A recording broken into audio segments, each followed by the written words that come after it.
So, I mean, Ghostbusters. Love Ghostbusters. The cartoon, the movies. Like, what? yes, sure. I just feel like that was super popular. Like 100%. So, like, one of the questions that remains live for me is thinking reflexively about what it is that we get out of these stories and why we need them in such a perennial way.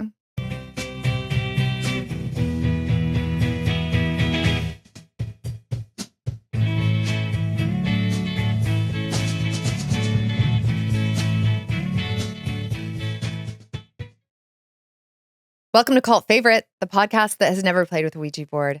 I'm Merinda Simmons. Yeah. Have you ever played with a Ouija board? No. Really? No.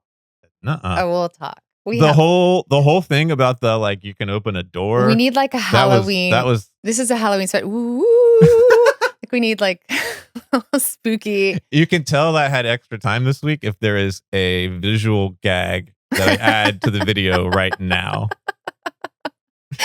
Okay, who are you and why are we here? I'm Mike Altman. We are two religious studies professors trying to understand all of these cult documentaries that you can't stop binge watching. And right now, this is like a new tradition. What is? The Halloween episode. A new tradition because we did it twice. This is we've done it twice. It's now a tradition. It's an annual. It is.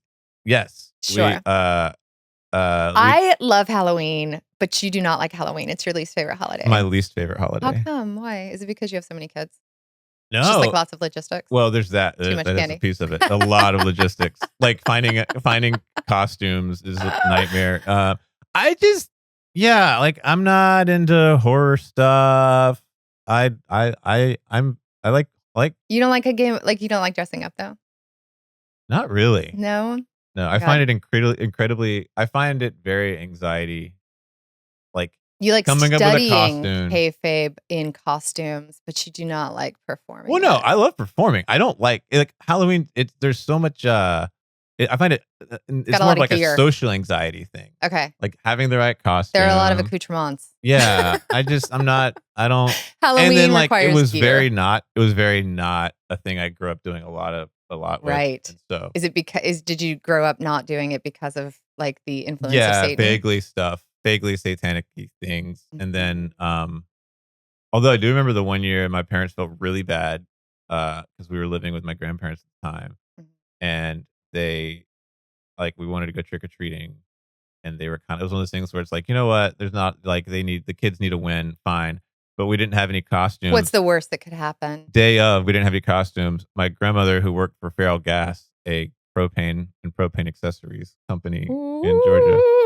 Yeah, I'm gonna do that every time something ominous is being said. She went into her closet and pulled out two Feral Gas work shirts. I thought you were about to say Feral Cats. No, Feral Gas. That was the name of the company. Wouldn't it be funny though if Feral Gas had Feral Cats? Well, like as a motto. I don't know. Long story short, we went as Gasmen. That was our costume. Was mascot? I mean, was Gasmen. Yeah, I don't think they had a mascot. Anyways, okay. If you want to we're supporting. If you want to support the show, what should they do? Follow us on Instagram, buy or us TikTok candy corn at Cult Favorite Pod. Buy us candy corn. You like candy corn, don't you? I do. I like candy corn. I like the pumpkins. Big fan of them all. Oh, that's right. I had some too much freeze dried candy corn. Nope. Content warning? Is there a content warning? I mean, a lot of allegations of satanic ritual abuse are to do with sexual abuse, and so that might come up at some point. But yeah, we'll see. We'll see where the conversation goes. Documentaries. There's so much to talk about. It'll be interesting to see what we do in an hour, like what kinds of rabbit holes we chase and which ones we don't. If you, this is like I said, this is a tradition because we watch metal. Yeah, we watched. I was trying to look up. I could not remember. What was the name of it? Hell's Bells. Hell's Bells. Yes. Episode 15. For those of you keeping score at home, you want to go back and find it. Episode 15 in 2024, which is also an 80s moral panic. Yeah, was a moral. So archive. this is where we go back. Yeah. So we did 2 documentaries with a special cameo by another. Yes. Devil on Trial on Netflix from 2023. and Devil's Road: The True Story of Ed and Lorraine Warren, which is on HBO Max in 2020. Also part of the Shock Docs Oh my God. series of documentaries. I don't know what else is in that series, but I've decided I don't like it. It's yeah. Anyway, we're talking devil stuff. Ed and Lorraine Warren are the couple behind all of the the Conjuring franchise. So if you are not if you've never heard those names, perhaps you have heard of the film universe with Conjuring. Yeah. Annabelle as well. I didn't know. And The Nun. I didn't know. And they Amityville put all those names Horror, up in the except that- HBO one. That's basically just a hagiography of these two people. Correct. It was a Travel Channel show originally. That's where it first appeared. I don't know, man. Travel Channel. Yeah. Okay. And then there's a special cameo though that is called Satan Wants You. It's a Canadian documentary from a couple of years back about the Satanic Panic that puts it in context. And I do feel like Ed and Lorraine Warren are very much of that time. They are products of an era. They're interesting. They're actually early adopters of the Satanic moral panic because they began, a couple of decades earlier with their ghost hunting shenanigans, but were very active and had very much national fame by the time the Satanic Panic was doing its thing. Yeah. So, gearing up. What did you know before about Ed and Lorraine Warren and or the absolutely nothing. Oh yeah? Absolutely nothing. I mean, you're not a horror film buff. I'm not a horror film buff at all. Although what's the new one? There's a new horror film that I saw. Conjuring Last Rites, which I saw this weekend. No, the new what's the space? There's a college football horror film out right now that was by the guy. What's the guy that did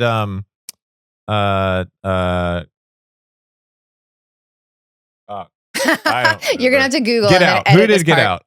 Jordan Peele. Jordan Peele. That's there we go. Jordan Peele has one. I'm pretty sure. About college football? That's a All college right, we'll look football. into it. Okay, so you had never heard of these people. Did you know anything about nothing? Just nothing. Okay, I knew nothing about them. You're coming in fresh. I'm I love it. I knew nothing about them. Okay. I am now very intrigued. I am intrigued with them. Really? I have an entire book chapter in my head about these people. Yeah. No, I mean, totally. There's lots to talk about. As I have long opined to you, I think horror movies are a media treasure. I love them so much, but I also love I love being spooked. I love being creeped out. Love a good haunted house. Love Halloween because I like a good dress up party. So this is very much in my lane. Finally. I always talk about how I'm not part of a demographic, but this one's me, man. We're finally is your here. Demographic? Yes. Even these particular ones? But it's the Conjuring. The Conjuring movie. Okay. I don't love the Conjuring movies. I've definitely watched all of them. I did watch Last Rites, which just came out over the weekend in preparation for this. And it's got every Conjuring film has lots of Warren lore. Really? Yes, very much so. It's very much about them as a couple. We'll talk about that in a bit. But Last Rites also includes the subplot is their daughter Judy is getting engaged to Tony. Correct. Warren's daughter? Okay. So Tony is joining the family. He plays a big role in the house haunting, ghost hunting stuff that they're doing. Okay. And Tony in real life is very much a propagator of the Ed and Lorraine Warren lore. Okay. So is he the one that appears in one of these? There's a grandchild in one of these. I think there's a grandchild. We do also hear from Judy, their daughter, in the shock doc. And I thought Tony was part of it, but I forget. Because I don't even have documentary summaries so much as I have just timeline with context. Go for it. Okay. Walk us through it. Devil's Road is straight up Ed and Lorraine Warren propaganda. I should say, perhaps as a nutshell, Ed and Lorraine Warren, they created the New England Society for Psychic Research in 1952. Wow. Like I said, they were early adopters. They were very, very devout Catholics. Yeah. And what would happen, and they just, they built this very profitable ghost hunting empire together that's continuing to make lots of money for their estate. But how it began was that Ed liked to paint. He would paint like pretty houses in Connecticut. They're from Connecticut. So like A Haunting in Connecticut, that movie. I don't know. No. This is a great feeling. No. I know. Normally I'm like, tell me more about Wrestlers. Is that the I'm like, yeah. Overtaker? No. I am the under what's the which the yes. Smash Man? I should have put the Undertaker figure down here today. Yeah. So anyway, Haunting in Connecticut is one of their cases. Amityville Horror is one of their cases. I knew that. Annabelle, I knew that name thing. The Annabelle doll, who's really Raggedy Ann, is one of their cases. Anyway, is the museum? They have a museum. Is that still there? They did do until I think it was closed a handful of years ago, but you'd have to double check me on that. So yeah, Ed would paint a picture of a house and kind of like depict it as kind of haunted. And then they would go, like Lorraine would take the painting up to the front door and be like, here's this beautiful picture of your house. Yeah. And would you like to buy it for $3 or whatever? And then they would invite them in. And then once they're in, well, then they can like offer a free, very important assessment of the house. Yeah. The Devil's Road documentary is very loosely used as a genre here. I'm doing lots of like. We need a new word for this thing, wherever that was. Well, yeah, because it doesn't really count as docudrama either. This is I don't know. I called it propaganda, but tabloid. It's a biopic, except yes, I don't know. But they talk about the painting in there. They mentioned that whole gimmick. They come in. They say that we are not going to charge you for our services. However, very importantly, they own the rights to the story. So then they write books and they make shows and movies, and that's where they make all of their money. And it becomes this like a giant franchise. The families themselves who deal with the things that they end up calling the Warrens for in the first place are not on the receiving end of much of that money. One of them, there's like one of them got like $2,000 for what something $4,000. I don't know what it is. Yeah. Regardless, there are, but it does become very profitable. Their estate continues to make loads of money. There are 4 Conjuring movies. There are 3 Annabelle movies. There are 2 Nun movies. And so the shock doc, Devil's Road, goes through their most famous cases. That's the name for this genre of documentary. Shock doc. Shock doc. Amityville, right, Annabelle, house that becomes the Haunting in Connecticut, and this, importantly, the Smurl case, the Smurl family, which is the subject of the latest and last in the Conjuring series. Oh, okay. Conjuring Last Rites is when they go to the Smurl case, and it's pitched as like, this is the one that finally not broke them, but like, this was the case to end them all. That was in the doc too. Which one was that? That was the one. Well, so it's the one that is featured in The Devil on Trial, which we're also talking about. That's the Smurl family had a little boy who, I guess he was, 10 or 11 at the time, who was allegedly possessed by the devil. And in the process of an exorcism, what escalates to an exorcism, his sister's boyfriend, Arnie Johnson, invites that he like dares the devil and says like, take me instead, spare this little boy and take me instead. Well, cut to Arnie kills his landlord, Alan Bono, in 1981. Okay. And he says that like this was, I don't know if it was the first, maybe it was the first, but he attempted a plea of not guilty by reason of demon possession. And so this is the devil made me do it defense. And it's also the subject of the 3rd Conjuring movie. Okay. But the documentary is called the devil on trial. So the Smurl family is the That one. was the Getzel family, I thought. You're right. See, you know more about this than I do. No, the Smurl family is the last. I saw Wikipedia open. The Smurl family is the one that is the last Conjuring movie. Yes. But the Getzel is family. where they kind of run out of gas. Yes. Publicly.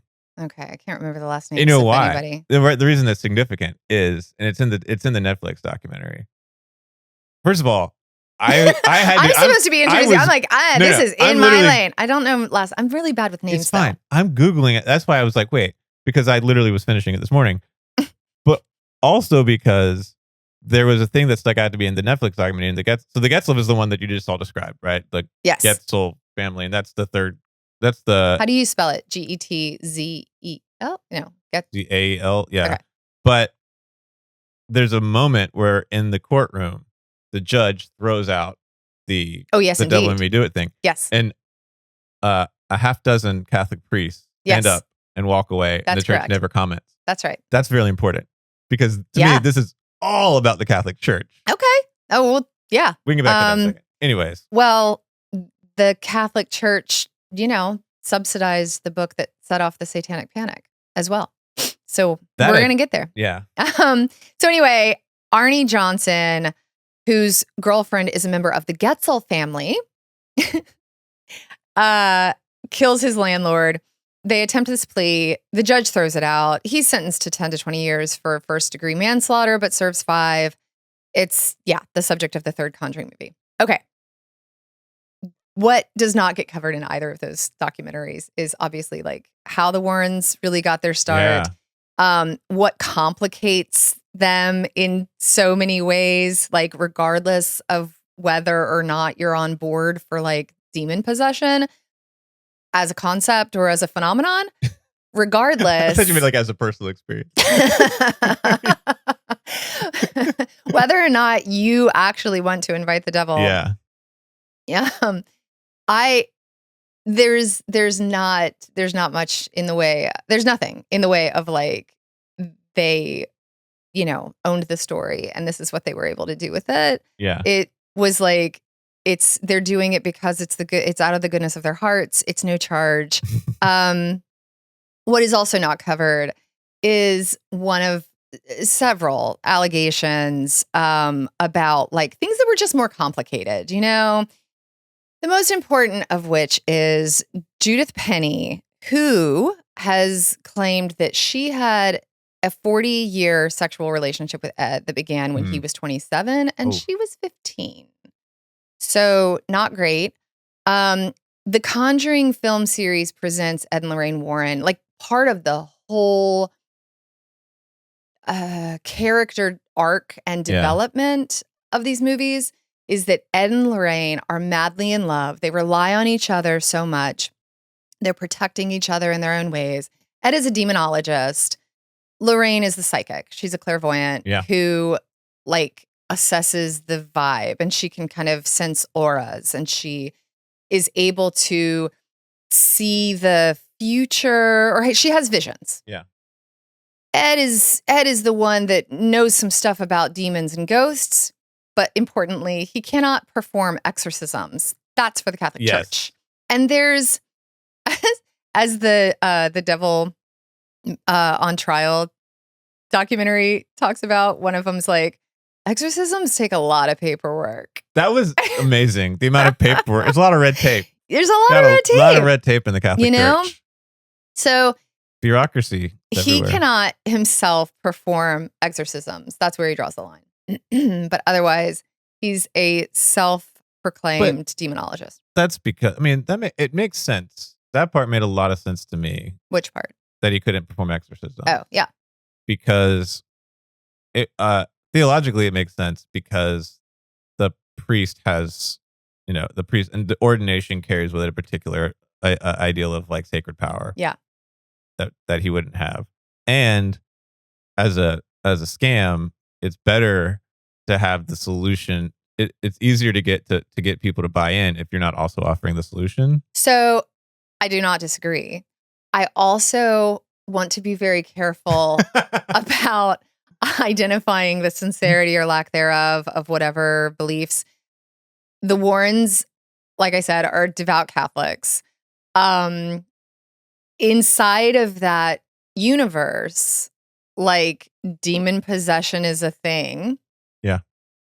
The Catholic Church as an institution, like you have to, part of the reason that there's so much red tape is that they have to like assess the facts of the case to even determine whether or not an exorcism is warranted. So, you know, in one rendering, this is a couple that absolutely is like they know their stuff about demons and they're identifying where the ghosts live, and they know how to turn it into a profit machine. But I don't know. Yeah, anyway. I didn't mean I just meant that I meant scam as a functional. I didn't mean that as a value judgment. Okay. I meant that as like it's easier right to get people to but from another rendering, they're complete grifters. But I just wanted to put that disclaimer out there. But Judith Penny's claim is important, not least because Lorraine, so she was a consultant on most of the Conjuring film series until her death. And in her contract for the Conjuring film series, it is written in that she and Ed always have to be portrayed in like a positive light. Yeah. That there can be no critiques. We've heard that one before. And that they cannot, like it's very literal and specific, they cannot be portrayed engaging in extramarital affairs or engaging in crimes like sex with a minor. Just hypothetically. Hypothetically, just to pick one. So that's rare for movie contracts to have those kinds of writers in them. So do with that what you will. Yeah. But it would seem that their actual lives are a little more complicated than the narrative portrays, which is predictable. I found them fascinating. Why did you find them fascinating? And then we'll put them in context. Yeah. Tell me that first. Well, because it was one of those moments where I was like, so initially I was like, I don't like these shows. Shock doc is not well done. Well, no, it's not like that. It's because I don't like I don't like the thing where it's like they're trying to convince you that this thing is real. Yeah, for sure. Well, they just talk about it like it is. Right. Like, and that because to me, I don't like, I want a magic show where I know it's not real, but I choose to believe it's real. Like I want to all be in on the joke. And I didn't feel like I was in on. I don't feel like anyone like. I'm like, oh, like it's all being said with a straight face. That was like, okay. I just like, okay. So why? Two things. One, even if you don't think it's a joke or magic, and you're like, yeah, like demon possession, I'm totally down for that possibility. Like maybe that exists. Like if you're willing to entertain that, then how and why are these documentaries successful or not? And my second question is, why does that make you interested in the Warrens themselves? So the Warrens themselves were interesting to me because of the bits of like I could see that there was something. I didn't know all the stuff about the film. Like I vaguely knew the film because they get mentioned in the documentaries, but the books and sort of their whole thing, it was all kind of, especially in the shock doc one, was kind of about them. You can't say that phrase without like with a tone like shock doc. No, it's immediately like it's like morning zoo radio. It's like shock doc with the mad dog. So, but the like they had them on the TV show. Like when they started talking about all the different stuff, I was like, oh, okay, this is more interesting because if we don't talk about the cases. I guess I don't like being put in this position where I either have to like fall into a stereotypical like naturalist, like skeptic position, right? Or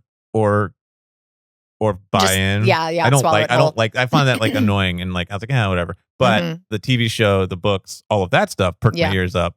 And then the fact that like I was looking around, like there's Joseph Laycock has him and Eric Carlson, who I don't know, but I know Joe, like they have a book. These are religious studies scholars. These are religious studies scholars. They have a book that just came out a year ago, The Exorcist Effect: Horror, Religion, and Demonic Belief, that has a chapter on the Warrens. I haven't read it yet. Okay. But there's not, like, I did a little quick little research search, and like they're not, like, they've been kind of ignored. And this is all happening, like they start before this, but they reach their peak after Vatican II. This is all happening at the same time as the Satanic Panic really, kicking off steam in the late 70s into the 80s. And Remind the listeners when Vatican II is. Middle 60s. And then the Satanic Panic after that. And so there's something about, if we put them into that context, as Catholics who are engaged in the authority of the church, there's always a priest. They're looking for the right kind of priest. Priests who drive red Porsches. Right. Then they get really interesting. Apparently one of them showed up. Yes, in a red Porsche. Yeah. It was great. Then they get interesting to me as something that people have kind of not really, Joe's good at often picking up stuff people have been ignoring. Because they are a reflection of something bigger rather than the originators of a phenomenon. Well, no, because they're the originators of a phenomenon, but now it's a phenomenon that's not just they're charlatans taking people's money, or they're real ghost hunters. It's they're social. They're people acting in a very kind of particular context and making it work in ways that are interesting and kind of innovative. Yeah, that's interesting. That becomes more interesting to me. I think of them as the logical extension of stuff that had been like institutionally a phenomenon for hundreds of years that then just like went to the suburbs. Interesting. Like for I think hundreds that, of years, well, I mean, the Catholic Church, like I think that the way that, I mean, and especially though, like the anxieties that attended Vatican II specifically, like where all of that kind of came to a head and what sorts of things were animating the religious lives of Catholics in mid-century Americana. I think that this, I think, as is my way, that like lots of stuff makes loads of sense if you don't look at it in a vacuum. Right. Yeah. And I think that the Warrens, whether or not, and this I guess is the question for me about like, regardless of whether you are on the side of like, you love ghost hunting shows because you think that there are ghosts, or like, regardless of what your status is in relation to your own like set of beliefs, what it is that the Warrens reflect and what it is that the popularity of these movies reflect, I think is what becomes the story for me. Yeah. Yeah. Which is also part of why, I mean, if I'm being like, I love horror movies because they're like, they relieve a lot of anxiety, like if you can identify, for some people they cause anxiety, but for a certain demographic of us, for a cohort, it feels so nice to like identify an antagonist that is just impossibly external from you in your life because you're sitting on the couch and you're eating popcorn or whatever. Yeah. And it also is a way to like exercise, for lack of a better word, our penchant for like the real world is extremely scary to me and is violent and is threatening. And so having a space to like put that stuff into is it feels cathartic. No, that makes sense. Yeah. Because in that it's a really conservative genre in lots of ways, which can like also be its interesting like problems in so many ways. But it is reflective, I think, always of broader social and societal anxieties and what kinds of things are going on. So I think that horror movies are a really interesting time capsule in that way. Like when they're made, Mhm. how they're made, what they're about Yeah, is a really interesting time capsule. Maybe, well, no. I'll talk to you about like show ideas later. But like one of my favorite horror movies is Black Christmas, We've which was talked made about in the this. early 70s. Yeah. Yes, the calls coming from inside the house. But it's also like a subplot is that the main character is pregnant and she doesn't want to be, and Mhm. she's like dealing with the prospect of an abortion and stuff. But this is what's going on societally too. Right. And so I think that they're an interesting time capsule, but I think that, like we're always looking for ways to reflect this stuff that we're scared Yeah. of, I and I think embracing that feels comforting to me. that makes sense. Except, and I think part of, so when if though, like, I wonder, do the people who watch Lorraine and like Ed stuff, like, Mm-hmm. who like believe it, like, if you're Mm-hmm. into like the demon, Sure. then I don't feel like those are the same people who watch horror movies. I don't know. Because if Yeah. it's real, like, I think some do. that's because, like, I think Leighton, not to drop, maybe we'll drop some mic lore, but like, if demons actually scared you, Mm-hmm. then movies about demons are Sure. are not a way to externalize Yeah, sure. your anxiety. You shouldn't play with Right. Ouija boards. Exactly. You're inviting That's a right. thing in. Nope, I'm not playing with Ouija But I boards, think Dungeons and that- Dragons. Like, no. I think part of the reason that the conservatism that animates the genre feels comforting to people is that, like, ultimately it is a universe of order inside of a horror Yes. movie. Yes. Like there are clear heroes and villains. There are Yes. things Yeah. that you do. There are rituals you perform. There's stuff that you wear. There's like, Yeah. there are all of the gear that you need for Halloween. That's right. is also what you need to go into a haunted house. Like there's stuff that you need. And Yeah. I don't know. It I feels, worked in a haunted house in high school. No, you didn't. When I was Really? a theater. Yeah, I was a theater Oh, kid in high God. school, and I worked in a haunted house as Love a part of a haunted gig. house. Like, our theater teacher had a But thing. that didn't freak you out? That was great because Interesting. I was doing it. I So you knew- felt like you had control.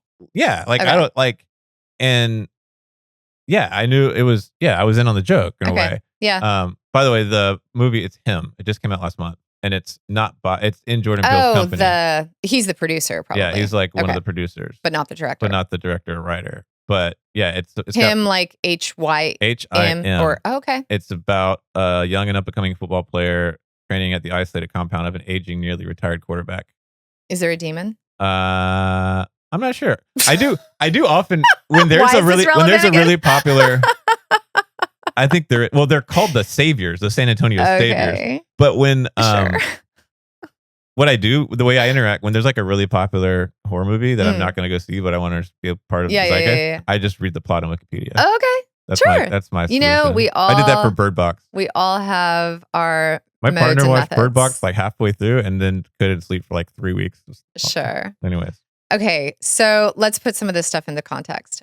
The Warrens create, because you brought up Vatican II, Yeah. and so I want to. That's really in the middle of all of this. So the Warrens create the New England Society for Psychic Research in 1952. There are lots of plot points that we could put on this timeline trajectory, but the ones that came to mind for me, Anton LaVey establishes the Church of Satan in 1966. And I appreciated the fact that they had one of the members of the Church of Satan talk in the that's part of why it's a cameo. Satan Wants You. That movie or that like documentary about the Satanic Panic calls the Church of Satan a celebration of difference. Like that's how and why it got started as far as she's concerned, and what Anton LaVey was up to. Yeah. But that's in 1966. 1962 to 1965 is Vatican II. Just right? to get that on there. So, and of course, as we have talked about, like in lots of episodes before, the rise of a lot of things that we would, come to call cults are happening in this time as well. Yep. New religious movements are a phenomenon of the at least as we think of them colloquially, are a phenomenon, many of them, at the same time period. The Annabelle case with the creepy doll is 1970. Amityville Horror, it's a haunted house. That happens in 1975. Importantly, the book that then kind of kicks off the Satanic Panic, called Michelle Remembers, which was subsidized by the Catholic Church, was released in 1980. Massive hit. Gets translated into all sorts of languages. It's a story about Michelle Smith, who is, I'm worried now that I'm going to get last names wrong. Michelle Smith and Lawrence Pasder. I was going to say Pander. Nope. Pasder. Yes. See? Who was her psychologist. She had a miscarriage. He started treating her. I guess he had been her shrink before, but he begins treating her again. And they uncover all of these ostensibly repressed memories about a time when she was like 5 years old, and her mother gives her to like this satanic cult that performs all of these rituals and, whatever. And that becomes the thing that kicks off the Satanic Panic. Well, it sets off a number of other people for sure who claim to have these recovered memories. Ultimately, and Pasder is the one who, as far as I'm aware, who kind of like introduces the concept as such of satanic ritual abuse to the American Psychological Association. Yes. So, and is part of how and why a lot of authority figures inside of the medical and law enforcement communities take seriously the idea of satanic ritual abuse. A year later, Church of Satan files defamation lawsuit against Michelle Smith and Lawrence Pasder. And in that same year, Arnie Johnson kills Alan Bono and claims demon possession. A couple of years later, allegations of sexual abuse hit McMartin Preschool in California. Those trials would last for 7 years. Yeah. And that is what really amplified this moral panic in the U.S., because Michelle and Lawrence were up in Victoria, British Columbia. In 1985, as we have talked about last year at this time. That's right. Was Tipper Gore's congressional obscenity hearings, because the devil is infiltrating rock and roll. Yeah, heavy metal and yeah, obscene lyrics that are hurting our children. And while I don't know that Tipper Gore like put a lot of language to actual like demons influencing things, it very much, those obscenity hearings were part and parcel of the kind of animating social force that gave us Hell's Bells as something that was released to youth groups around the nation. Ultimately, there would be over 12,000 allegations of satanic ritual abuse. It started dying down in the early 90s. And none of those allegations were ever sustained with any evidence. But, people went to jail. Yeah, absolutely. Lives were ruined. People then sued their psychologists 100%. and therapists for the planting these recovered memories.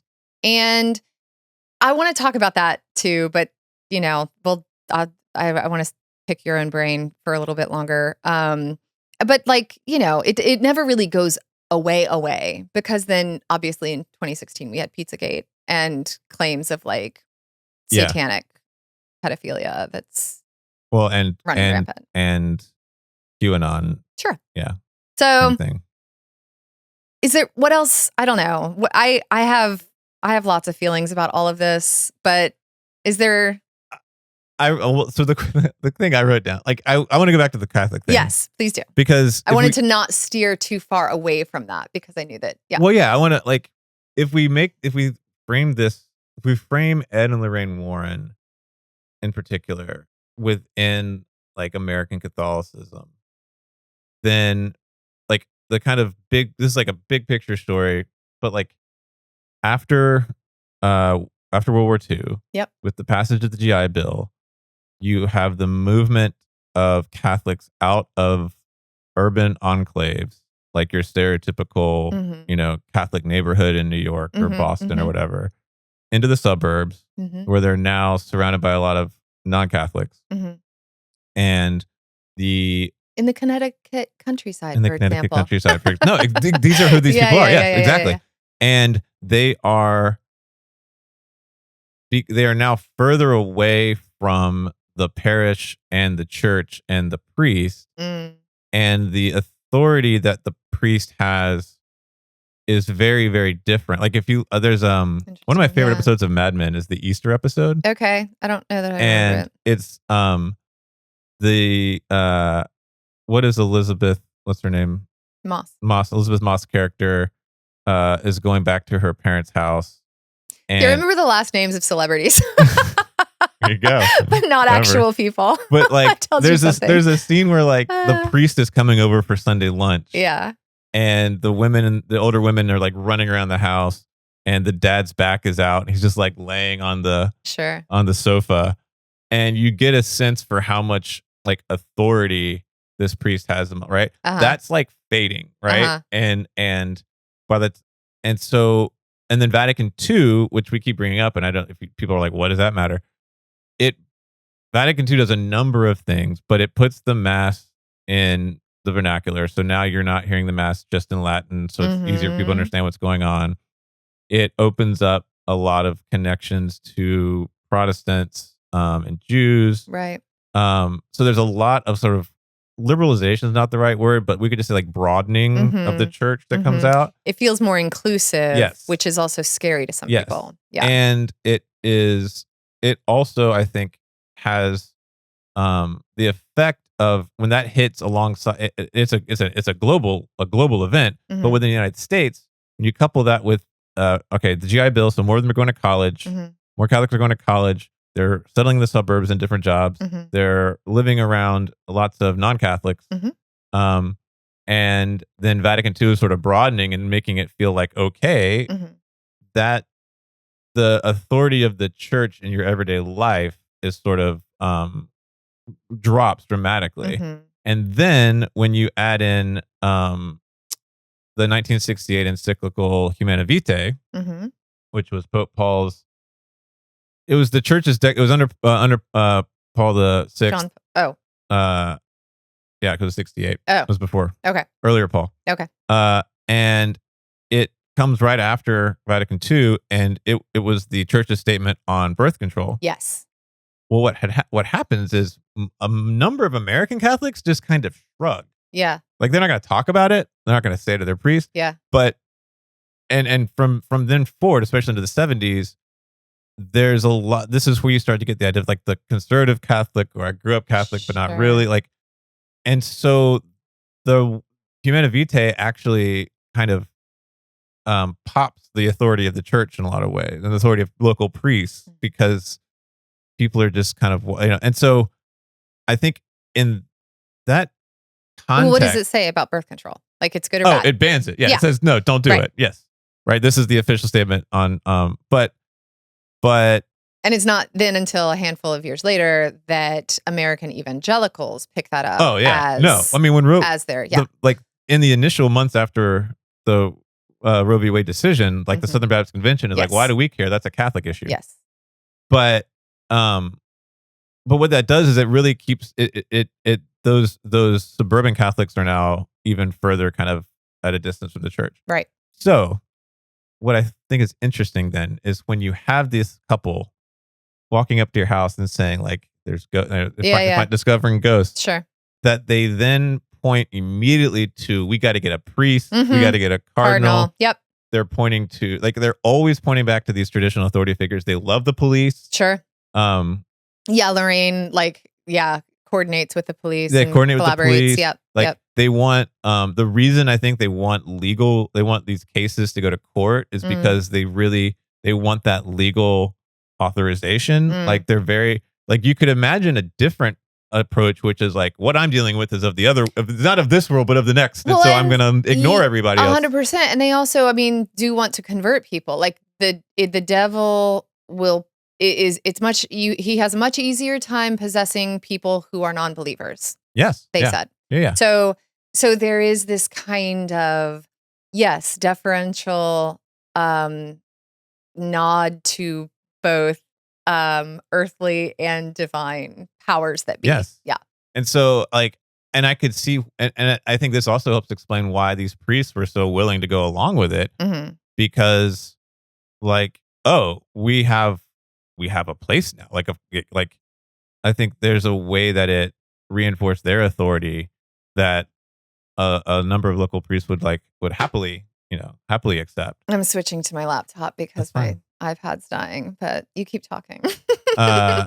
No, so I think I do think that that's when they start to become really interesting to me, and start to think about how those power dynamics work, Okay. and how that fits in, because a lot of this I'm more familiar with the kind of holiness Pentecostal charismatic Protestant forms of demonology. Sure. I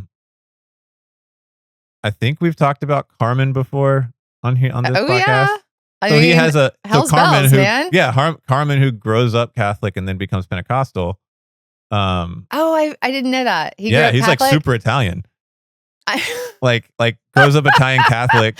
Sure. From a very traditional Italian Catholic family, and then becomes Pentecostal. Okay. And then he has one of my favorite Carman songs, No Monsters in My House, is about how if you watch horror movies, demons will come to your house and take there's demons are real, don't watch those movies. Oh, man. Right?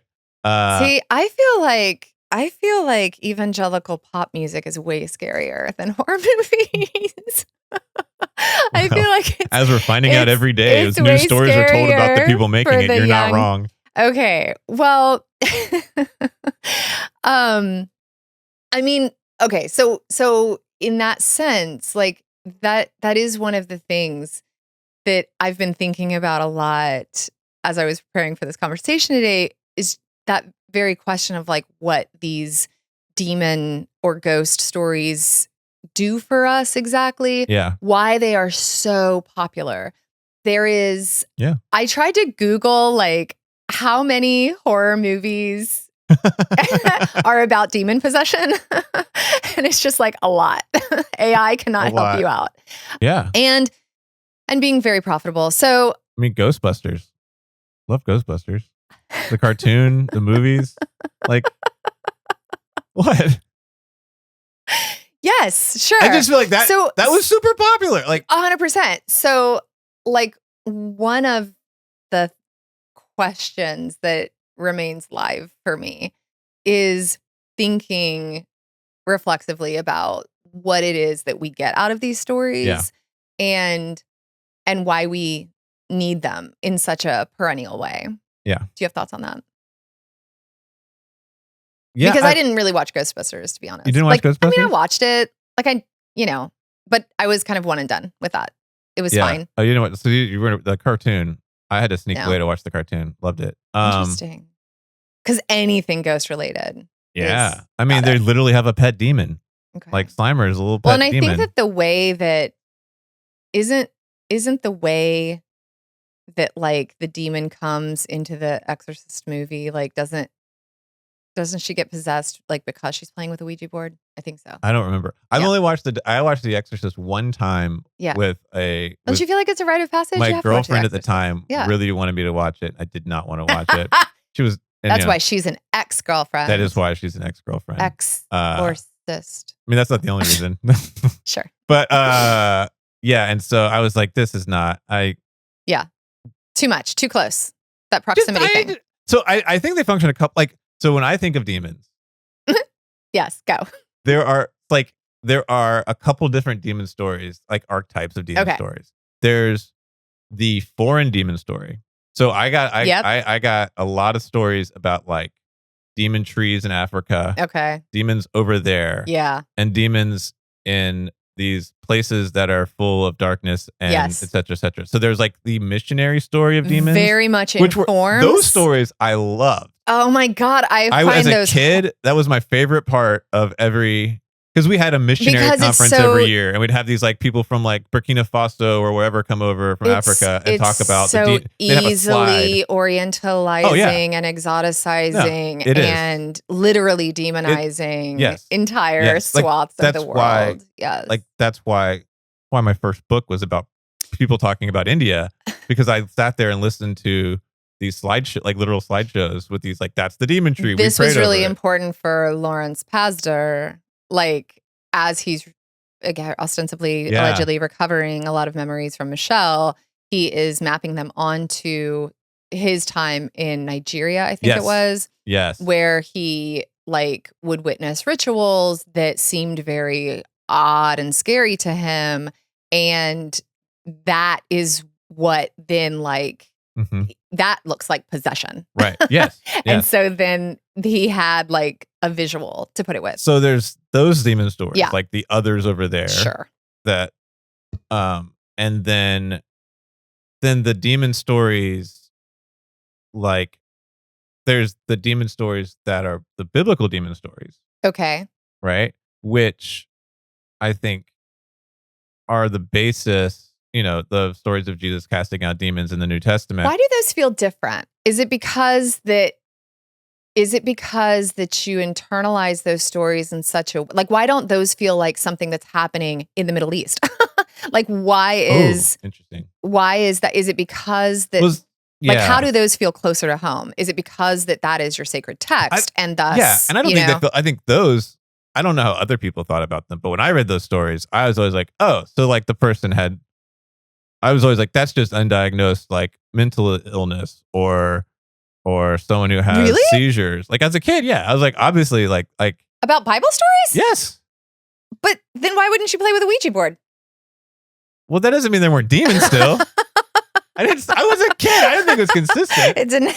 Right. Sure. Okay. Like, and I don't know. I guess it was like, maybe it was, I guess on one level, and maybe I'm conflating like when you're a little kid versus when you get like high school age, but like there was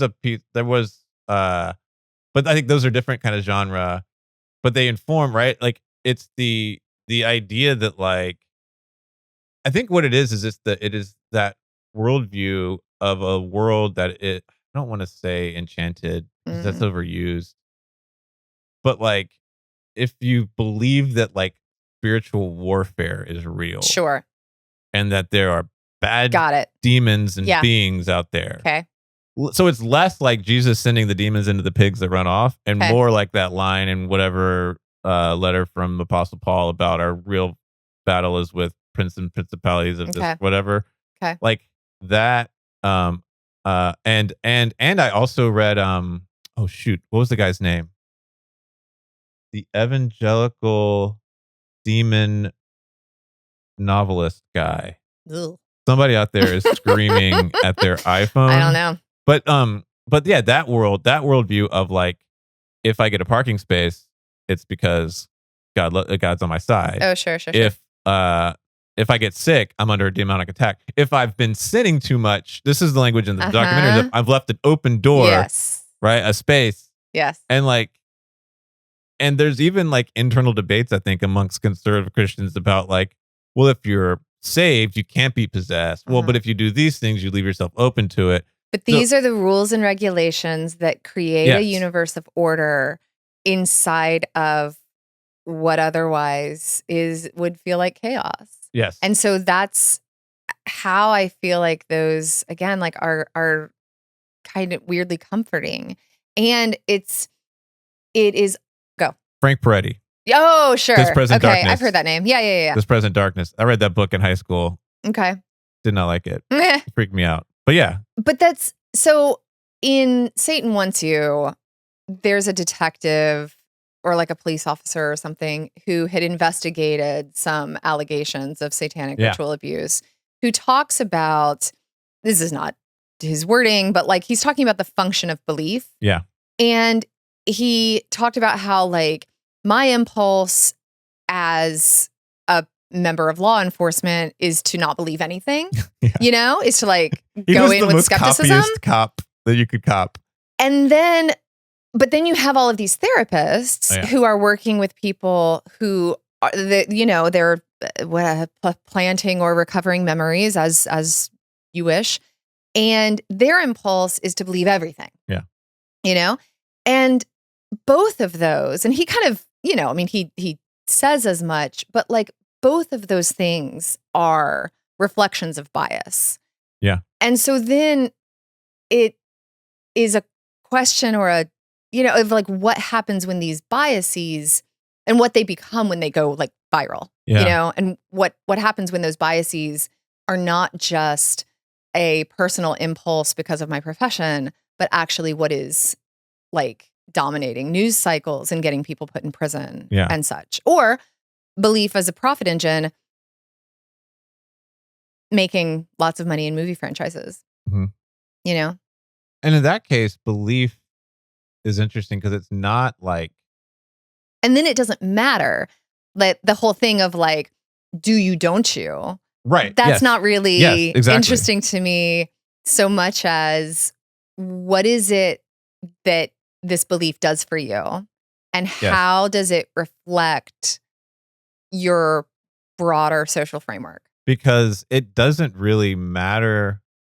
I guess that's what I didn't like about the documentary was that I felt like it was putting me in a position to be like, do I think these people really believe this or not? I think it's very sweet of you to take it as seriously as to have that response in the first place. I think it's wonderful. Because I'm like, all right, let's go, shock doc. Well, yeah. Convert me. Well, it was. So one of my fundamental. It was just a very nice, like academic, like analytic response to it. And I love that. Yeah, because I feel like that's the problem is no one takes these people seriously. Yeah. Except like the fact that there's only one chapter. Yeah. I mean, I didn't search that hard, but like that there's only like one book with one chapter on Ed and Lorraine Warren is a little bit analytically. Yeah. Like, analytically. Okay, so that's a problem. This was another thing that I thought about a lot as I was watching all of these documentaries and thinking about this is that issue of like, who is the keeper of whose story? Yes. Like the Warrens are very much the keepers of their own story. Like they absolutely contractually control the way that narratives are spun about them. Yes. And that is an issue in its own right. Like that is something that is an interesting phenomenon to me. But it totally then, like affects the way that we tell stories in the Conjuring franchise or whatever. It also gives fodder for things like their, what was it called? The Occult Museum? I don't know. I think it was called the Occult Museum. It was like a part of their house where they kept the doll. Annabelle was there. That also makes never touched this doll. Yeah, so the museum also makes an appearance in the Last Rites Conjuring movie that just came out. And so Tony is getting like introduced to because it's like someplace that Ed won't let anybody go, but then Tony's able to go in there and and it kind of becomes a bigger thing. Side note, is it the same actor playing Ed in all these Conjuring movies? Yeah. Okay. Yeah. Patrick Wilson. Okay. Like, yeah. So so they are able to control their stories. Yeah.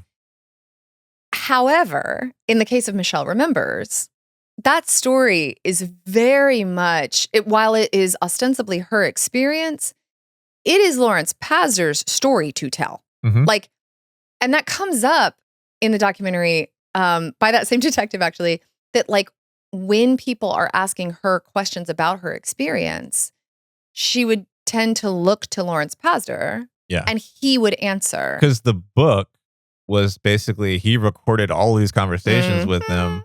They have that documentary. It has the secretary. I don't remember. Yeah. But who transcribed all of the tape. Yeah. She's wild. She's interesting. Yeah. But he then takes all these transcribed tapes and then just sort of like stitches them together. Right.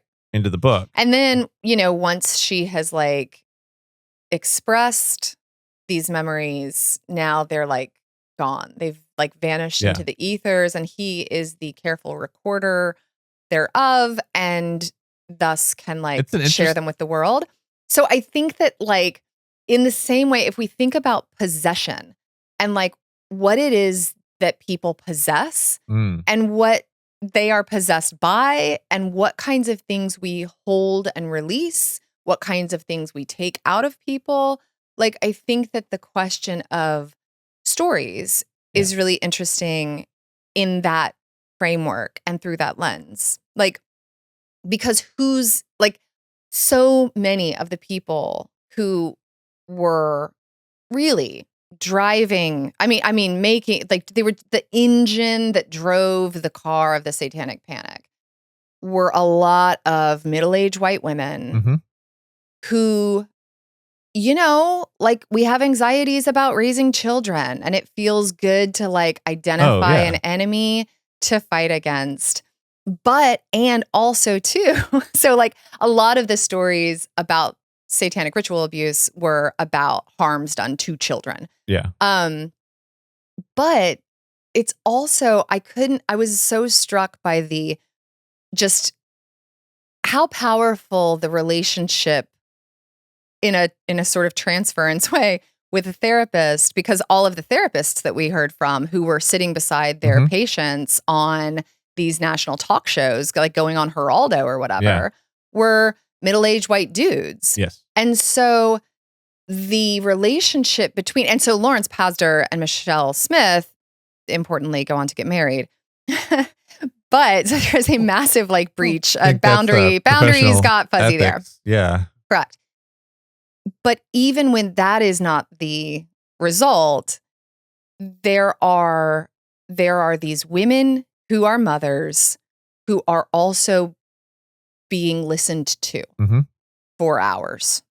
I think that has got to be just incredibly powerful. I mean, I think if we're making our little timeline of, like, events connecting this, I think the Equal Rights Amendment in 1972 goes on that timeline because it's turning up the whole conversation about, like in some ways you don't, as Phyllis Schlafly did her in some ways worked her own magic on that thing. Well, but I think that I'm just kidding, it wasn't magic. Lots of grunt work. Well, but Schlafly's the anxieties that Schlafly is playing on are the same anxieties behind these preschool cases, because it's like it is always at a preschool. And, like, if the Equal Rights Amendment passes, you will be drafted into war, and you will have, like, that's and you won't get, if your husband leaves you, you'll be left with nothing. And, like, so behind, like, there it is behind the Satanic Panic. Is a statement to these middle class white women of, you are being selfish. Like that, like, that's what's behind it. And I think and that gets internalized and then expressed, and then away we go. I mean, the same time, there was a series of cases, because I wrote about this years ago. There was a series of cases involving Christian Science parents in the 80s. Okay. Whose kids died of preventable, like, very, like, things like bowel obstructions and stuff that you would normally, handle. But Christian Science doesn't believe in medical care. Sure. And when these cases came up, they were put in the judges, when you read the sort of rulings and different discussions, they're put in the context of these daycare cases. Sure. And it's all part of this sort of larger kind of fear about what's happening to the kids, that as opposed to the kids who are at daycare because their parents are working. These are parents who, because of, bad religious beliefs, were the kids all are not equally, all right. Yep. And that is always going to be a compelling mode of fear. I will say one thing I do not like about horror movies is when it's, or at least it can so quickly and easily go so wrong.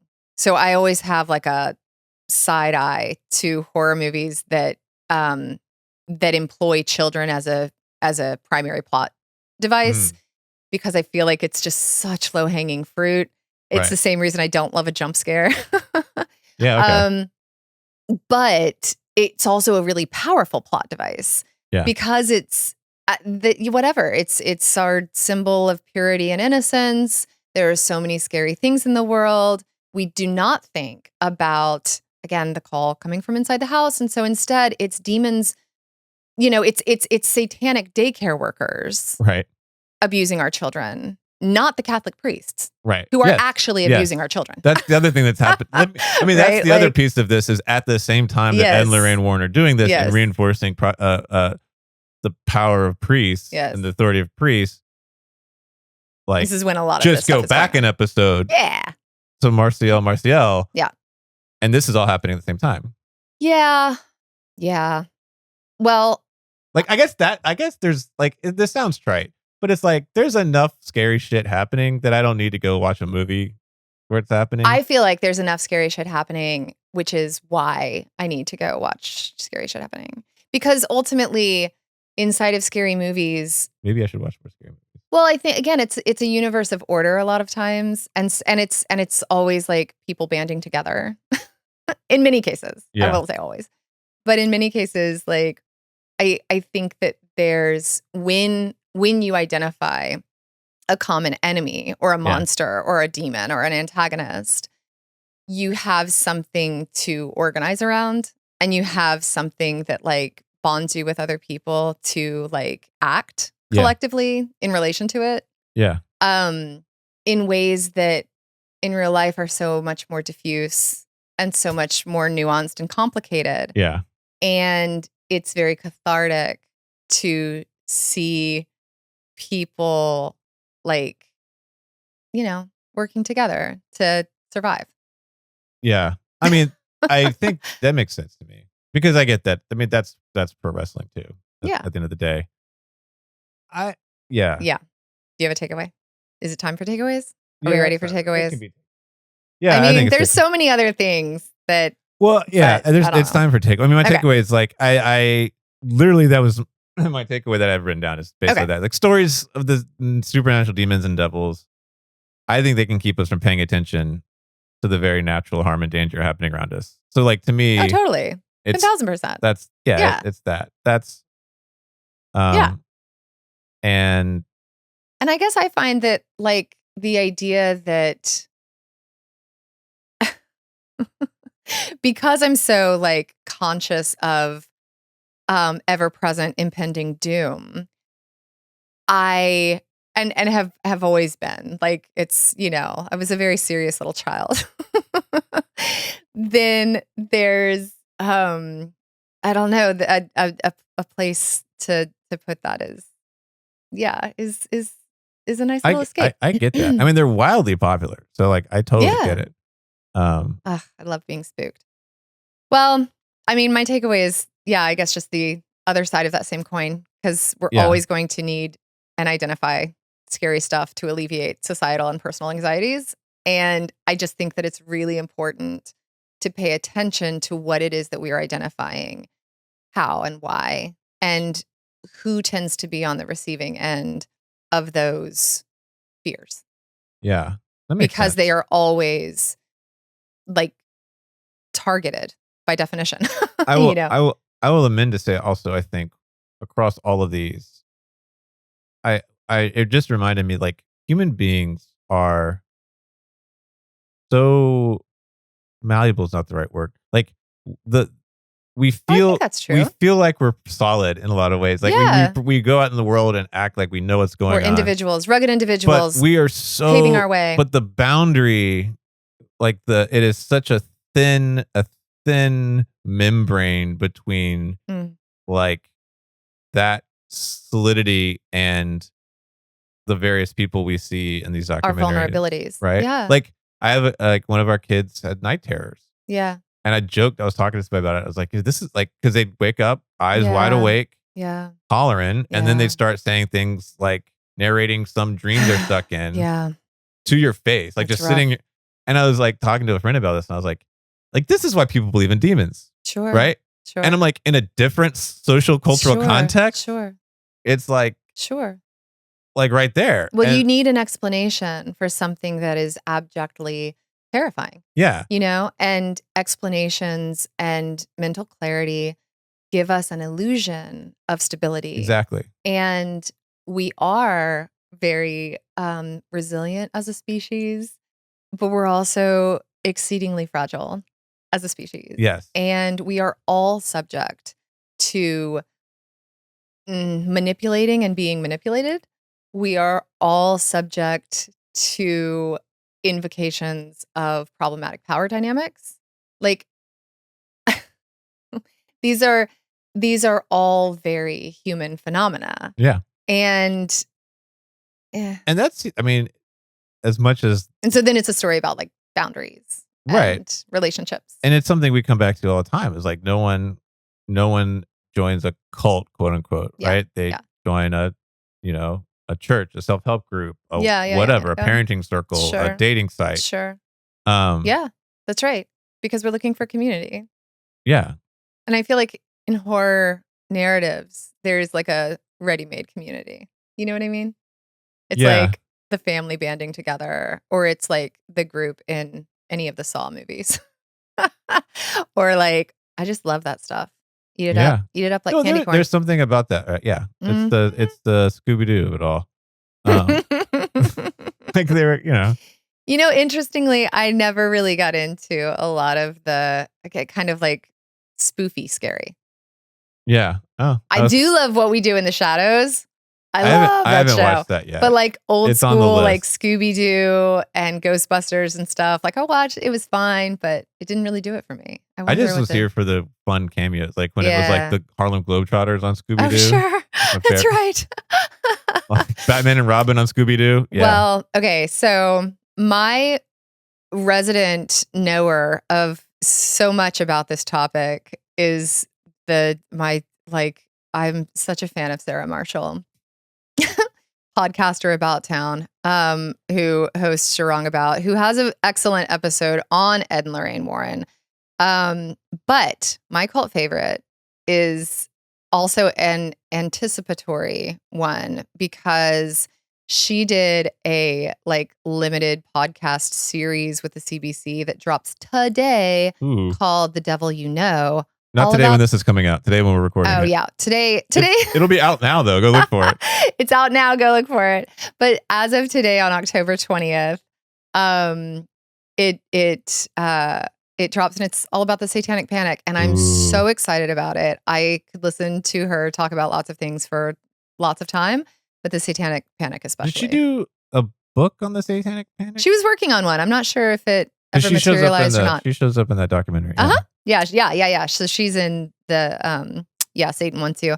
I will also give a shout out to a media studies scholar that I met by virtue of our friend Stefania here at UA, Matt Boyd Smith.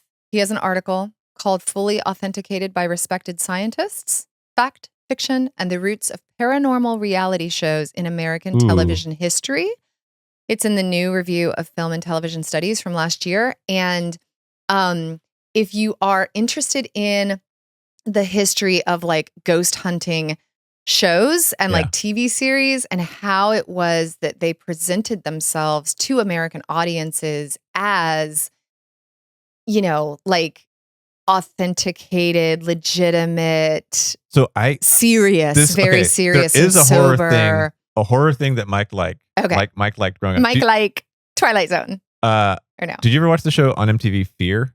No. They would send people into these haunted buildings, like some abandoned factory where a bunch of workers got killed. Is it teenagers typically? Like whatever that, like 17 to 25, whatever. Like VJ, like VJ material. Not VJ, but yeah, these are like regular people. But they had these.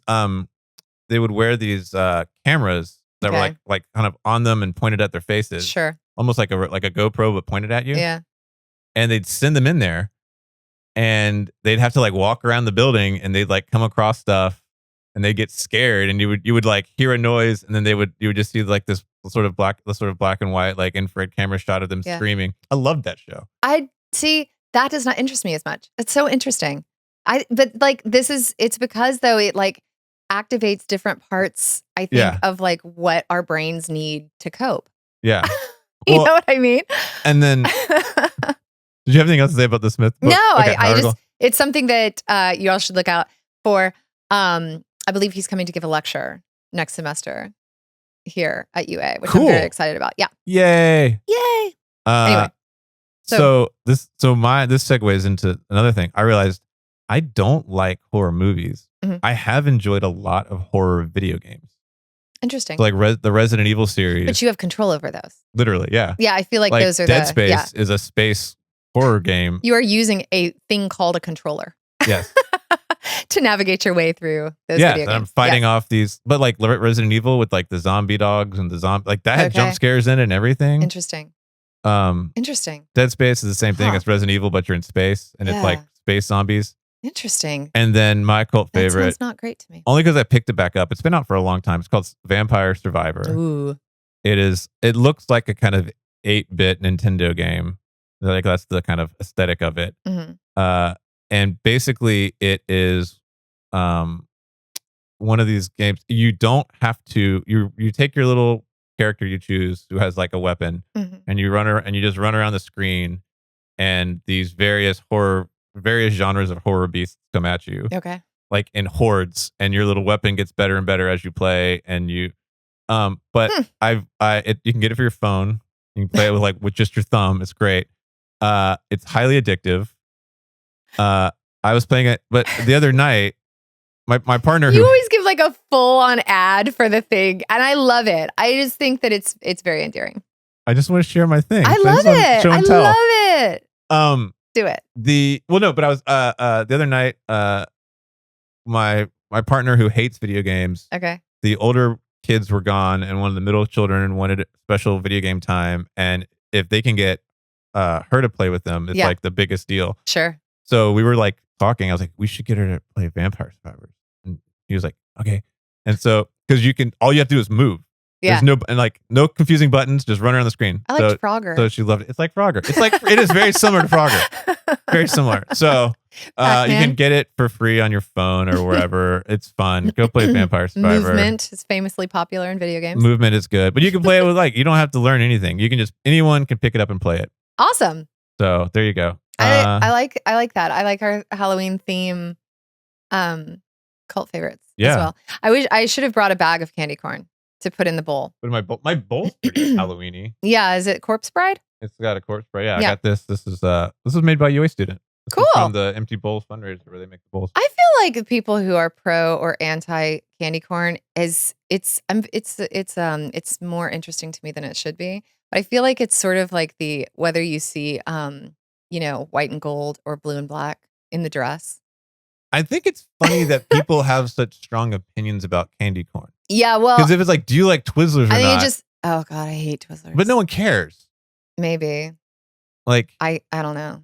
I don't trust people who like Twizzlers. It's something about these seasonal things. Like, do you like eggnog? Do you like? Ooh. There's something about Oh, you're right. It is seasonal, isn't it? Thing, Cadbury cream eggs. The greatest candy ever invented is the Cadbury cream egg. I don't disagree. But that is interesting. I wonder if it's something about like Peeps. Yeah. I hate Peeps. Interesting. Mike, you're onto something. I think that this is because we all have strong feelings about the holidays. Yes. And different coping strategies for those times as well.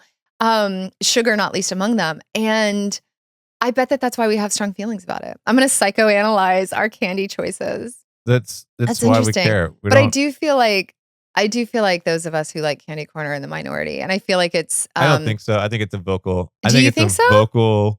I think it's because I also see white and gold in the dress. Do you, or do you see blue and black? Most people see blue and black. I don't remember. Really? Okay. I remember it happening. While you're doing your outro, I'm going to show it to you.